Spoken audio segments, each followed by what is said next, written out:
The throne room of Crithios Prime fell silent when the messenger spoke his name. Queen Vixara's 6 fingers tightened around the armrests of her obsidian throne, her silver eyes narrowing to slits. Around her, the War Council shifted uncomfortably. They had never seen their queen react with fear before. "Say that again," Vixara commanded, her voice cold as deep space. The messenger, a young officer with purple skin and 3 eyes, swallowed hard. "Our intelligence confirms it, Your Majesty. Jake Morrison has left his exile. He's been spotted in the outer territories." The council chamber erupted in worried whispers. Every being in the Crethian Empire knew that name. Jake Morrison, the human who had single-handedly held off their entire 5th Fleet at Meridian Station. The man who had turned 40 of their best warships into floating debris. The warrior who had survived 6 days of continuous combat when he should have died in the first hour. Vixara stood from her throne, her tall frame casting shadows across the polished floor.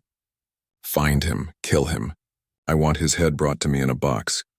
General Corvin, her chief military advisor, bowed low. "My queen, he is just one human. Surely we have more important matters to attend to. Our final assault on Earth begins in 30 days. The queen's hand moved faster than anyone could see. She grabbed Corvin by his throat armor and lifted him off the ground despite his larger size. "You fool. You don't understand. That human is not just a soldier. He's a symbol. As long as he lives, the humans will never surrender. Find him, now."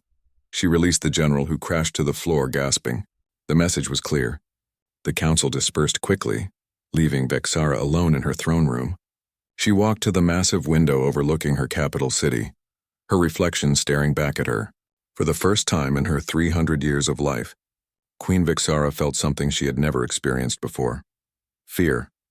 Across the galaxy, on a dusty frontier planet called Haven's Edge, Jake Morrison sat alone in a small bar. The place was nearly empty except for a few locals who kept their distance. Jake preferred it that way. He took a long drink from his glass and tried not to think about Meridian Station. Tried not to remember the faces of the people he couldn't save. He was a big man by human standards, standing over 6 feet tall with broad shoulders and scars that told stories he never wanted to repeat. His dark hair had touches of gray now, though he was only 35. 3 years of running and hiding had aged him. 3 years of trying to forget. The door opened, letting in bright sunlight that made Jake squint. A woman walked in wearing an Earth Defense Force uniform. She spotted Jake immediately and walked straight to his table. Jake didn't look up. "Go away, Lisa," he said quietly. Commander Lisa Hayes ignored him and sat down across from him. She was a small woman with red hair tied back in a tight bun, but her green eyes held the kind of determination that made even Jake uncomfortable. "We need you," she said simply. "I'm retired. Earth is dying, Jake. The blockade is complete. We have 30 days before they launch the final attack. 30 days before humanity becomes extinct." Jake finally looked at her. "You have an entire defense force. Thousands of ships. Millions of soldiers. You don't need me." Lisa pulled out a datapad and slid it across the table. "Watch this." Jake hesitated, then picked up the device. The screen showed footage from a recent Crithian attack on a human colony. He watched as their ships bombarded settlements from orbit, watched as civilians ran for shelter that didn't exist, watched as children screamed for parents who couldn't save them. His jaw tightened. "Why are you showing me this?" "Because I need you to remember why you fought in the first place. This isn't about military strategy anymore, Jake. This is about survival, and I have a plan. Your plans usually involve me getting shot at. This one involves you getting shot at a lot," Lisa admitted. "But it might save Earth." Jake set down the datapad. "I'm listening." Lisa leaned forward, lowering her voice even though they were alone. "We're going to Crithios Prime. We're going to infiltrate the capital, and we're going to kill Queen Vixara." For a long moment, Jake just stared at her. Then he started laughing. It was a bitter, tired sound. "That's suicide. Even for me." "Probably," Lisa agreed. "But our intelligence says the entire empire is held together by her authority. The Crithians worship her like a god. If she dies, the empire fractures. The invasion fleet will fall apart without unified command. You're asking me to die for a maybe. I'm asking you to fight for humanity one more time. I'm asking the legend to become real again." Jake looked at his glass, at the amber liquid that had become his only companion. He thought about Meridian Station, about all the people who had died because he hadn't been fast enough, smart enough, strong enough. He thought about those children in the video, running from death they couldn't escape. "I'll need a team," he said finally. Lisa smiled for the first time since entering the bar. Already assembled. Kyle Carter, demolitions expert, lost his entire family to the Crithians. Amy Rodriguez, infiltration specialist. She escaped from a Crithian prison camp 6 months ago. And Greg Sullivan, best pilot and hacker we have. How soon do we leave? Ship's waiting at the spaceport. We launch in 3 hours. Jake finished his drink and stood up. He was still tired. Still haunted. But maybe Lisa was right. Maybe he could make a difference one more time. Maybe he could save those children he saw in the video. "One condition," Jake said as they walked toward the door. "Name it. If this works, if we somehow survive this, I'm done. No more missions. No more wars. I get to disappear for good." Lisa nodded. "Deal." They stepped out into the bright sunlight of Haven's Edge. Above them, stars twinkled in the daytime sky, barely visible. Somewhere out there was Crithios Prime. Somewhere out there was Queen Vexara, the alien queen who trembled at the mention of his name. Jake Morrison had been running for 3 years. Now it was time to fight again. Time to remind the galaxy why humans were the most dangerous species in existence. Not because they were stronger or faster or more advanced, but because humans never knew when to quit. Because they fought hardest when there was nothing left to lose. The legend was about to become real again. And the galaxy would tremble. The stolen Crithian scout ship cut through space like a blade through darkness. Jake stood on the bridge watching the stars blur past as they traveled deeper into enemy territory. Behind him, his new team worked at their stations, each one focused on their tasks. They had been traveling for 5 days now, and the tension was building. Kyle Carter stood at the weapons console running diagnostics for the 3rd time that hour. He was a stocky man with a shaved head and arms covered in tactical tattoos. Each tattoo represented someone he had lost in the war. "There were a lot of tattoos. Weapons are green," Kyle reported without looking up. "Though I still think we should have brought more explosives." "You always think we need more explosives," Amy Rodriguez said from her station. She was reviewing security protocols for Crithios Prime, her dark eyes scanning through screens of stolen data. Amy was thin and quick, the kind of person who could slip through a crowd without anyone noticing. She had learned that skill in a Crithian prison camp where being noticed meant being dead. Greg Sullivan sat at the pilot's chair, his fingers dancing across controls with practiced ease. He was young, barely 25, with nervous energy that made him tap his foot constantly. But when it came to flying or hacking computer systems, Greg was the best. "We're approaching the Velnari system," Greg announced. "Should we stop for supplies like Commander Hayes suggested?" Jake nodded. "Set us down on Velnari Prime. We need information more than supplies." The planet below was gray and lifeless. The Crithians had conquered the Velnari people decades ago, stripping their world of resources and leaving them with barely enough to survive. As the ship landed at a small settlement, Jake could see the damage everywhere. Buildings in ruins. Streets empty and quiet. An old Velnari male approached as they disembarked. He walked with a cane, his body bent from years of hard labor. His skin was pale blue and his eyes were cloudy with age. But when he saw Jake, those eyes widened with recognition. "The walker through fire," the old one whispered. The prophecy spoke true. Jake frowned. "I don't know what you're talking about, old-timer. We're just passing through." The Velnari elder shook his head. "No, human. I know your face. I have seen it in visions. You are Jake Morrison, the one who broke the Crithian fleet at Meridian, the one who made them bleed. How do you know about Meridian?" Kyle asked, his hand moving to his weapon. "Everyone knows," the elder said simply. "The story has spread to every conquered world. How one human held against impossible odds, how he made the invincible empire run in fear. You are hope made flesh, Jake Morrison." "I'm just a soldier trying to end a war," Jake said quietly. The elder stepped closer, his voice dropping to a whisper. "Then you should know this. Queen Vexara dreams of you. Every night she sees your face. Her advisors say it means nothing, but we who remember the old ways know better. The prophecy is clear. When the pale warrior from the water world comes to the throne world, the empire shall crumble like dust." Amy looked at Jake with raised eyebrows. "The Crithians have prophecies about you." "They have prophecies about a human," the elder corrected. They have tried to hide it for centuries, but we remember. We pass the words down through generations. The Queen knows them too. That is why she fears. Jake felt something cold settle in his stomach. He had always assumed his reputation was just military intelligence, stories told by survivors. He hadn't realized it went deeper, that it had become something more than just combat reports. "Thank you for the information," Jake said. "We should go." The elder grabbed Jake's arm with surprising strength. "Wait, you need to understand something. You are not just going to kill a queen. You are fulfilling an ancient prophecy. Every being in the Empire is watching, waiting to see if the words come true.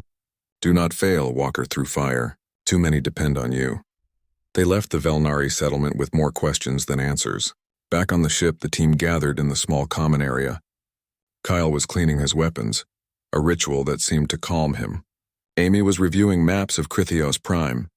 Greg was trying to hack deeper into Crithian communication networks. "So we're part of a prophecy now?" Kyle said, not looking up from his rifle. "That's just great. No pressure or anything. Prophecies are just stories people tell themselves to feel better," Amy said. "What matters is the mission." Jake sat down heavily, feeling the weight of the elder's words. "Maybe. But if the Crithians believe in this prophecy, we can use it. Fear is a weapon too." "Speaking of fear," Greg said, pulling up a holographic display, "I've been monitoring Crithian military channels." "Want to hear something interesting?" He played an audio file. Crithian voices speaking in their harsh language, but Greg's computer provided translation. 2 soldiers were talking. "Did you hear Morrison is heading toward the capital? That's just a rumor. The destroyer wouldn't be crazy enough to come here. I don't know. After what he did at Meridian, at Europa, at Olympus Mons, I think he's crazy enough for anything. If he comes, the Obsidian Guard will kill him. They're the best warriors in the Empire. The 5th Fleet was the best too. Look how that turned out." The recording ended. Kyle finally looked up from his weapons, a grim smile on his face. "They're scared. Good. Scared enemies make mistakes." "They should be scared," Jake said quietly. He was remembering Meridian Station now, letting himself remember for the first time in years. 6 days of hell. 6 days of turning mining equipment into weapons, of using the station's own structure against enemy boarding parties, of making every corridor a death trap. He had lost everyone under his command, but he had made the Crithians pay for every meter they took. He remembered Europa too, where he had led 300 Crithian soldiers on a chase through ice tunnels before collapsing half a glacier on them. And Olympus Mons, where he had rescued 200 civilians by stealing a Crithian transport right out of their own hangar bay. Each memory hurt.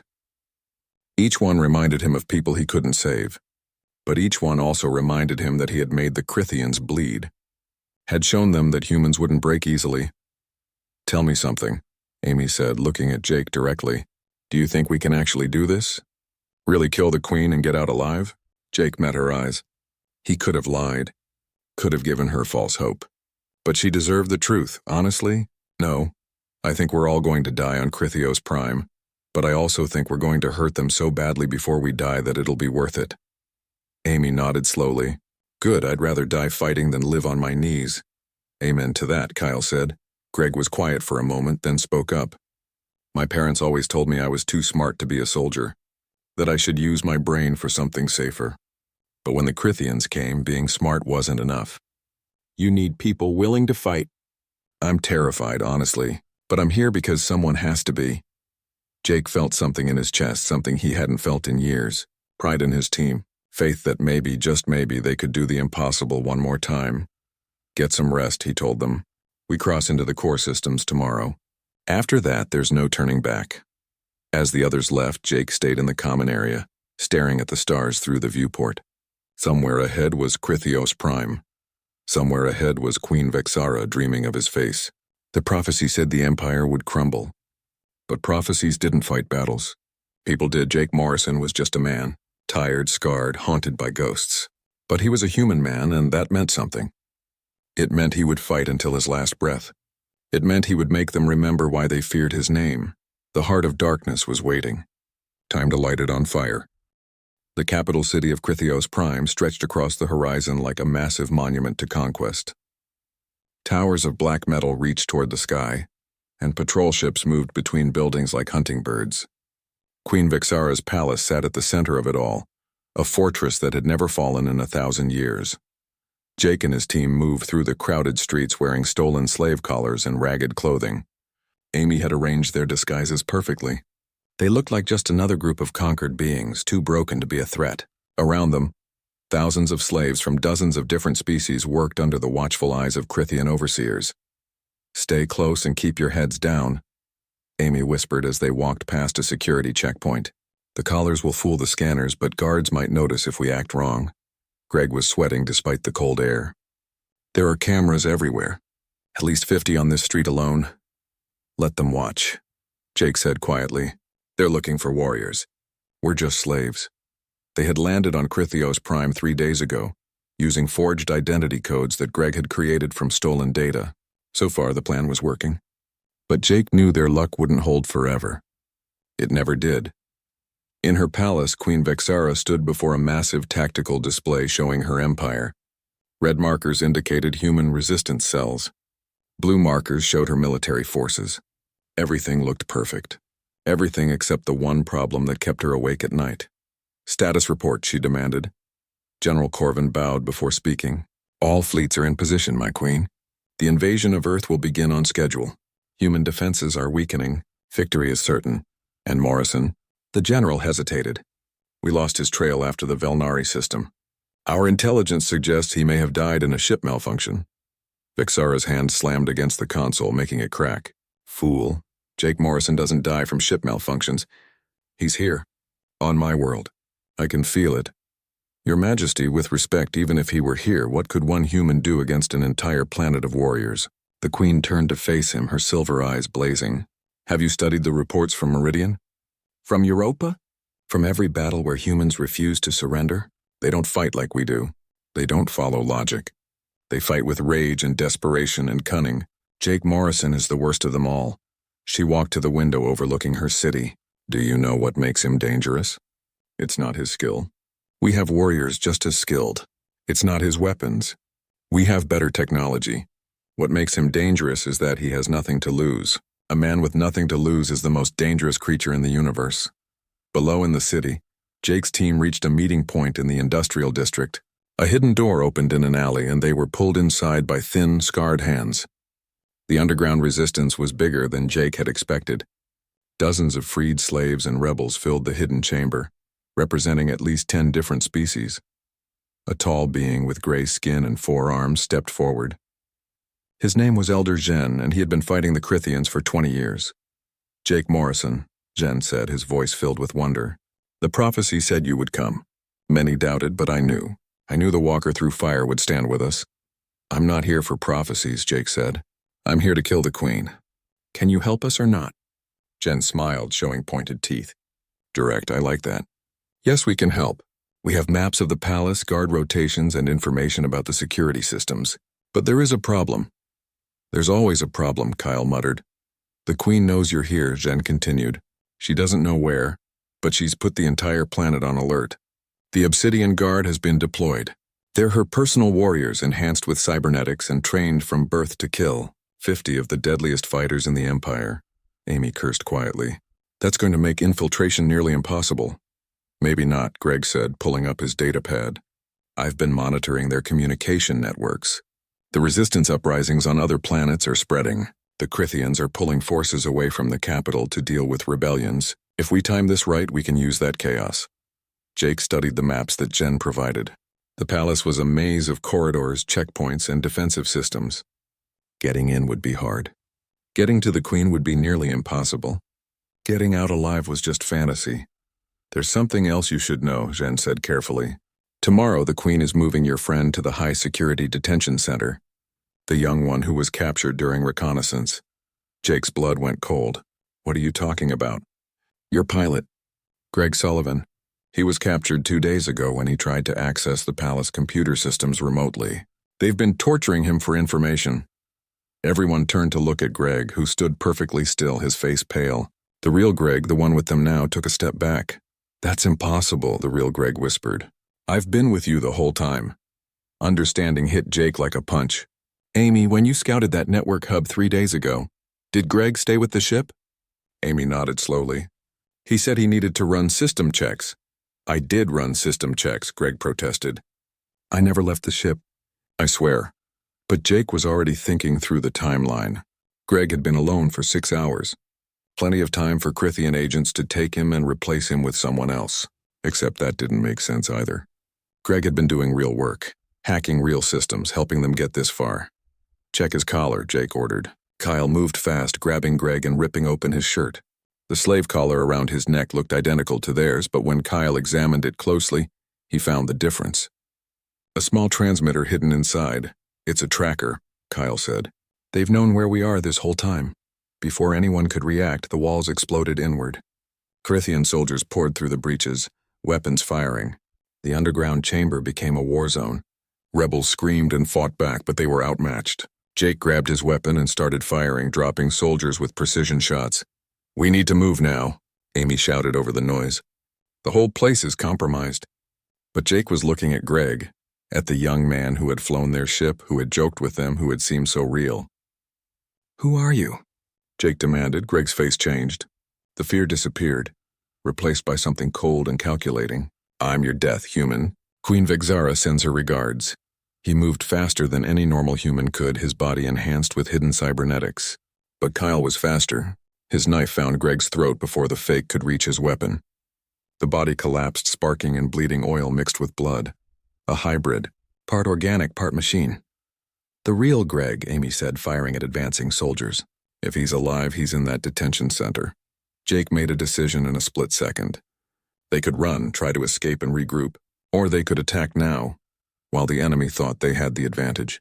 Lisa had said this was a suicide mission. Might as well make it count. Jen, Jake shouted. Can your people cause chaos in the city? Draw off their forces. The rebel leader grinned, blood running down his face from a cut above his eye. We've been waiting for an excuse to riot for 20 years. You'll have your chaos, human. Make it count. Jake looked at Kyle and Amy. Both were already moving toward the exit, reading his intention. They didn't question, didn't hesitate. They were soldiers, and soldiers knew when the time for planning was over. We're going to get Greg, Jake told them. And then we're going straight for the palace. No more stealth. No more hiding. We're going to show these bastards why humans are dangerous. Kyle chambered around in his rifle. About damn time. They fought their way out of the underground chamber and into the streets above. Behind them, the resistance was spreading through the city like wildfire. Explosions bloomed across the capital as rebels attacked military installations. Sirens wailed. Crithian soldiers rushed to contain the chaos. In her palace, Queen Vexara watched the reports flooding in with growing horror. The capital was burning. The human was loose and heading straight for her detention center. Everything was falling apart. Send the Obsidian Guard, she commanded. All of them. Kill Jake Morrison and everyone with him. I want this ended tonight. But as she gave the order, Vexara felt the old fear creeping back. The prophecy echoed in her mind. The walker through fire comes to the throne world. The empire shall crumble.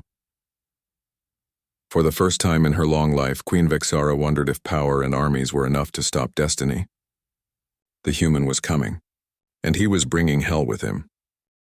The detention center rose from the capital city like a black tooth, all sharp angles and reinforced walls. Jake, Kyle, and Amy approached from the rooftops, moving fast through the chaos that consumed Crithios Prime. Below them, rebels fought Crithian soldiers in the streets. Buildings burned. The perfect order of the Empire's capital had dissolved into war. There, Amy said, pointing to a weak point in the detention center's defenses. 3rd floor, west side. Guard rotation happens in 4 minutes. That's our window. Jake checked his weapon, feeling the familiar weight of it in his hands. They had lost their element of surprise when the fake Greg betrayed them. Now they were fighting on instinct and rage. It wasn't the tactical approach Lisa would have wanted, but tactics had gone out the window the moment Crithian soldiers stormed their hideout. Remember, Jake said quietly, we get Greg and we get out. No heroes, no last stands. We still have a queen to kill. Kyle nodded, but his eyes said something different. They all knew the truth. Every minute they spent on this planet reduced their chances of survival. But Jake wouldn't leave a man behind. Not again. Not after Meridian. They moved when the guards rotated, dropping through a shattered window into a corridor filled with smoke from the street fighting outside. Alarms blared everywhere. The detention center was on lockdown, but that meant the guards were stretched thin, trying to prevent prisoners from escaping during the riot. This way, Amy whispered, consulting the maps Jen had given them. High security is in the sub-levels. We need to go down. They fought through 3 checkpoints, leaving bodies behind them. Jake moved like a machine, each shot precise, each movement efficient. This was what he was good at. What he had been trained for. Violence wasn't pretty, but it was honest. In the palace, Queen Vixara watched feeds from across her capital. The riots were spreading faster than her forces could contain them. 20 years of oppression was exploding into open rebellion, and at the center of it all, like a storm driving the chaos, was Jake Morrison. The Obsidian Guard is en route to the detention center, General Corvin reported. They will intercept Morrison there. Vixara nodded, but her hands trembled slightly.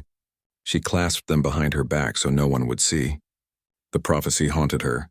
Every report of Morrison's advance felt like watching fate unfold.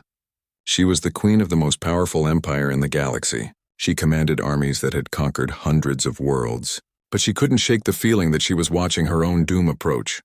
What makes him so dangerous? She asked quietly, almost to herself. Corvin frowned.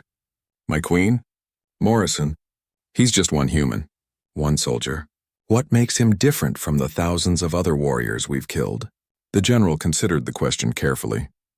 I've studied all his battles, Majesty. He fights without regard for his own survival. Most soldiers, even brave ones, have a line they won't cross, a point where self-preservation takes over. Morrison doesn't have that line. He fights like someone who has already accepted death. A man with nothing to lose, Vixara whispered. The most dangerous kind. Deep in the detention center, Jake finally found the high-security wing. The door was reinforced steel, locked with electronic systems that would take Greg hours to hack. They didn't have hours. Kyle, Jake said simply. The demolitions expert grinned and pulled out a small device from his pack. Stand back. This is going to be loud. The explosion shook the entire level. When the smoke cleared, the door was gone, melted into slag. Inside the cell block, prisoners from a dozen species started screaming and rattling their cages. Jake ignored them, moving down the corridor until he found the right cell. Greg was barely conscious, strapped to a chair in the center of the room. His face was bruised and bloody. Burns covered his arms where they had shocked him. But when he saw Jake, the young pilot managed a weak smile. Took you long enough, Greg croaked. Sorry, traffic was terrible. Jake cut through the restraints with his combat knife. Can you walk? Can I fly? Because I really want to get off this planet. Kyle helped Greg to his feet while Amy covered the door. We've got movement, she said. Lots of it. They know we're here. They moved back through the detention center, but this time it was different. The guards weren't just trying to stop them. They were herding them, driving them toward a specific location. Jake realized the trap too late. They emerged into a large open area, some kind of assembly hall. The doors slammed shut behind them, locking with a heavy metallic sound. Around the upper levels, figures appeared, 50 of them, all wearing black armor marked with silver symbols. The Obsidian Guard. Well, Kyle said, raising his weapon. This is going to hurt. The Obsidian Guard dropped from the upper levels like falling shadows. They moved with inhuman speed and precision, their cybernetic enhancements making them faster and stronger than any organic being. Jake's team opened fire, but the Guard's armor absorbed most of the damage. The fight became brutal and close. Jake found himself in hand-to-hand combat with a Guard who moved like liquid metal. He blocked a strike that would have crushed his skull, countered with a knee to the Guard's midsection, and used the moment to grab his opponent's weapon. The plasma blade activated in his hand, and Jake used it to cut through 2 more Guards before the first one recovered. Amy was a blur of motion, her smaller size letting her dodge attacks that would have killed Kyle or Jake. She used the Guards' own momentum against them, redirecting their strikes into each other. But there were too many. For every one they dropped, 2 more pressed in. Kyle fought with the fury of a man who had lost everything. His family's faces flashed through his mind with every punch, every shot, every enemy he put down. This was for them, for everyone the Crithians had killed. Greg, despite his injuries, managed to hack into the facility's systems through a wall panel. Lights flickered, doors opened and closed randomly. Anything to create confusion and give them an edge. But it wasn't enough. Jake felt a blade slice across his ribs, felt the hot pain of the wound. He kept fighting, but he could see the end coming. They were good, but the Obsidian Guard was better. More numerous. Enhanced beyond human limits. Then the ceiling exploded. Rebels poured through the breach, dozens of them armed with stolen weapons and desperate courage. Elder Gen led them, his 4 arms wielding guns and blades. "The walker through fire doesn't fight alone," he roared. The tide of battle shifted. The Obsidian Guard found themselves surrounded, fighting on 2 fronts. Jake used the confusion to rally his team. "We move now. Through the east corridor." They fought their way out of the assembly hall, leaving bodies behind them. Both human and Crithian blood painted the walls. Jake's wound was bleeding badly, but he forced himself to keep moving. Amy had taken a shot to the shoulder but was still fighting. Kyle seemed to be running on pure rage. They made it to the streets, but the Obsidian Guard was still pursuing. The elite warriors wouldn't stop until they were all dead. Jake knew they needed to do something drastic to survive. "Kyle," he said, breathing hard, "how much explosive do you have left?" Kyle checked his pack and smiled through the blood on his face. "Enough to make them remember us." They reached a major intersection where Crithian reinforcements were gathering. Hundreds of soldiers, tanks, and aerial support. It was a killing field. There was no way through. "Greg," Jake said, "get to the extraction point. Take Amy. Wait for us there." "What?" Amy protested. "We're not leaving you." "That's an order," Jake said firmly. "This fight ends with the Queen. You two need to survive to see that through." Kyle was already setting his charges, placing them on support columns of a massive building overlooking the intersection. "I can buy you maybe 3 minutes," he said calmly. "Make them count." Jake gripped his friend's shoulder. "It's been an honor, Kyle." "Honor's got nothing to do with it," Kyle replied. "This is just payback for everyone they took from us." Amy pulled Greg away, both of them looking back at Jake and Kyle. They disappeared into the smoke and chaos of the burning city. The Obsidian Guard and Crithian reinforcements closed in on the intersection. Kyle looked at Jake. "You know, I always figured I'd die in bed when I was old. This is probably better." "Definitely better," Jake agreed. "When I trigger this, run. Don't look back. Kill that Queen for all of us." Jake wanted to argue, to find another way, but there was no time. Kyle was already moving toward the charges. The Obsidian Guard saw him, realized what he was doing, and opened fire. Kyle took 3 hits but kept moving. His hand reached the detonator. "For humanity," Kyle screamed. "For everyone you murdered." The building came down in a massive explosion that shook the entire district. Thousands of tons of debris crashed into the intersection, crushing Crithian forces and Obsidian Guard alike. The shockwave threw Jake backward, slamming him into a wall. When he could see again through the dust and smoke, the intersection was gone, buried under rubble. Kyle was gone too, dead, but he had taken at least 30 Obsidian Guard and 200 soldiers with him. Jake forced himself to his feet, his body screaming in pain. He stumbled through the ruins, leaving bloody footprints. Amy and Greg were waiting at the extraction point, a stolen Crithian transport. They pulled Jake aboard and Greg immediately took off. As they rose above the capital city, Jake looked back at the burning ruins. Kyle's sacrifice had bought them time, had given them... The palace of Queen Vixara rose above the burning capital like a monument to power that would never fall. But as Jake Morrison's stolen transport approached its walls, he knew that every empire eventually crumbled. Tonight, this one would learn that lesson. Greg flew the transport low, weaving between damaged buildings and through smoke that filled the air. Amy was at the weapons console, her wounded shoulder bandaged but still functional. Jake stood behind them, his ribs wrapped tight, his weapon ready. They were the last 3 survivors of a team that had started with 4. Kyle's sacrifice would not be wasted. "Palace defenses are activating," Greg reported, his voice steady despite the circumstances. "Looks like they know we're coming." "Good," Jake said. "I want them ready. I want them watching." The transport shook as plasma fire streaked past them. Palace defense turrets tracked their movement, filling the air with deadly energy. Greg's hands danced across the controls, executing moves that shouldn't be possible in a ship this size. They dove through a gap between 2 towers, rolled to avoid a missile lock, and punched through a shield barrier that was still recovering from rebel attacks elsewhere in the city. "I'm setting us down in the east courtyard," Greg shouted over the sound of alarms. "It's the closest I can get to the throne room without us being blown out of the sky." "Do it," Jake ordered. The transport crashed more than landed, skidding across polished stone and slamming into a decorative fountain. The 3 of them emerged from the wreckage, weapons raised. Crithian palace guards were already closing in from all sides. Amy threw a grenade that scattered the nearest group. Jake's rifle barked in measured bursts, each shot finding a target. Greg provided covering fire while he worked on hacking the palace's internal systems through a nearby access panel. "I'm in their network," Greg announced, disabling shield generators throughout the East Wing. "You've got a clear path to the throne room, but it won't last long." "You're not coming?" Amy asked, even as she reloaded and dropped 2 more guards. "Someone needs to keep their systems confused," Greg said. "Besides, I can barely walk. I'll slow you down. Go, finish this." Jake hesitated only a moment. They had lost Kyle. He didn't want to lose Greg too.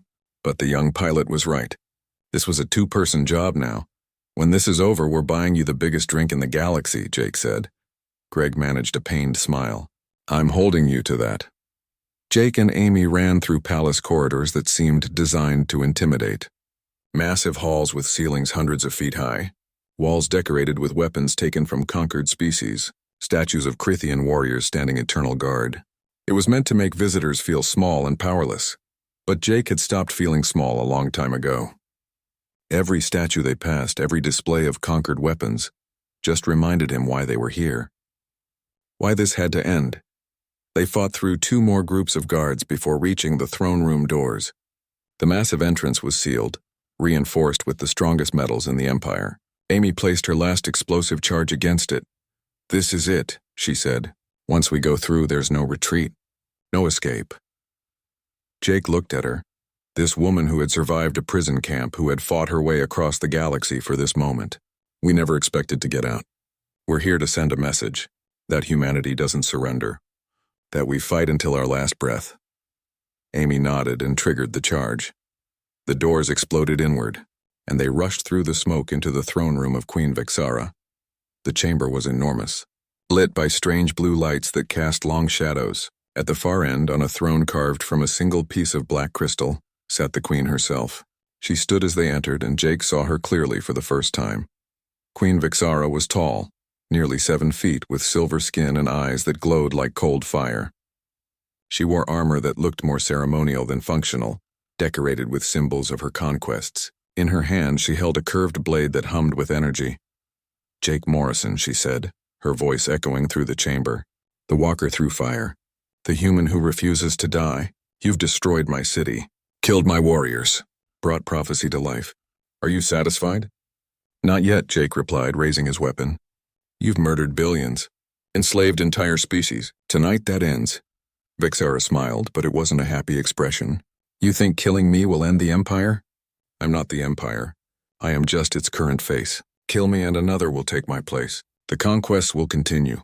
"Maybe," Jake said, "but you'll still be dead." The queen moved faster than Jake expected. She crossed the distance between them in seconds, her blade swinging in an arc meant to decapitate. Jake barely rolled out of the way, feeling the energy weapon pass so close it singed his hair. Amy opened fire, but Vixara's armor absorbed the shots. The queen spun and threw a smaller blade that caught Amy in the leg. She went down with a cry of pain. Jake was alone now, facing the most powerful being in the Empire. He should have been terrified. Should have seen the impossible odds and given up. But Jake Morrison had never been good at accepting the impossible. He charged forward, firing his rifle until it clicked empty, then swung it like a club. Vixara blocked the attack and countered with a strike that cracked his ribs. Pain exploded through Jake's body, but he pushed through it. Pain was temporary. Death was permanent, and he wasn't dead yet. They fought across the throne room, a brutal exchange of strikes and counters. Vixara had superior strength and speed, but Jake had something she didn't. He had fought on Meridian for 6 days without sleep, had watched everyone he cared about die, had nothing left to lose and everything to fight for. "Why don't you die?" Vixara screamed, her composure finally breaking. "Why won't you just die like you're supposed to?" Jake grabbed her arm during an overextended strike and used her own momentum to throw her into one of the crystal pillars. It cracked from the impact. "Because I'm human," he said through bloody teeth. "And humans don't know when to quit." He picked up her fallen blade and advanced. Vixara tried to stand, but she was injured now, hurt. For the first time in her life, Queen Vixara felt mortality approaching. "The prophecy," she whispered. "It was real." "You're going to kill me?" "Yes," Jake said simply. "Why? Why fight so hard for a species that's going to be extinct in days anyway?" Your Earth is surrounded. Your fleets are broken. Even if you kill me, humanity dies. Jake raised the blade. Maybe, but at least we'll die fighting. At least we'll die free. And maybe, just maybe, our fight will inspire others. Maybe every enslaved species in your empire will see what we did tonight and find their courage. Maybe your death will light a fire that burns your entire empire to ash. Understanding dawned in Vexara's eyes. You're not here to save humanity. You're here to destroy us. Yes, Jake said again, and brought the blade down. Queen Vexara fell, the absolute ruler of the Crithian Empire, killed by a single human warrior in the heart of her own palace. The symbol of invincibility was dead. Jake collapsed beside her body, his strength finally giving out. Amy dragged herself across the floor to him, her leg bleeding but her eyes fierce. "Greg," she said into her communicator, "tell me you're getting this broadcast." "Every screen in the Empire," Greg's voice came back. "Every ship. Every world. They're all watching." Jake hadn't realized Greg was recording, was broadcasting. But it made sense. The mission was never just about killing the Queen. It was about breaking the myth. About showing every conquered being in the galaxy that the Crithians could bleed, could fall. "People of the Empire," Jake said, his voice weak but steady. "This is Jake Morrison. Your Queen is dead. The one you thought was invincible, the one you feared and obeyed, is dead. Killed by a human. By one soldier from a species you tried to exterminate." He coughed blood but kept talking. "I don't know if this will change anything. I don't know if my people will survive. But I know this. Every tyrant falls eventually. Every empire crumbles. And every enslaved being has the right to be free. If you're watching this, if you're tired of chains and cruelty, then fight. Rise up, take back your worlds, take back your lives." The broadcast cut off as Crithian jamming systems finally caught up with Greg's hack. But it didn't matter. The message had been sent. Across the Empire, on hundreds of worlds, beings who had lived under Crithian rule for generations saw their queen die, saw the invincible Empire bleed. Rebellions erupted everywhere. The Crithian military, without unified command, fractured into competing factions. Generals fought each other for control while entire systems declared independence. The empire that had stood for 1,000 years was tearing itself apart. Above Earth, the Crithian invasion fleet received word of the Queen's death.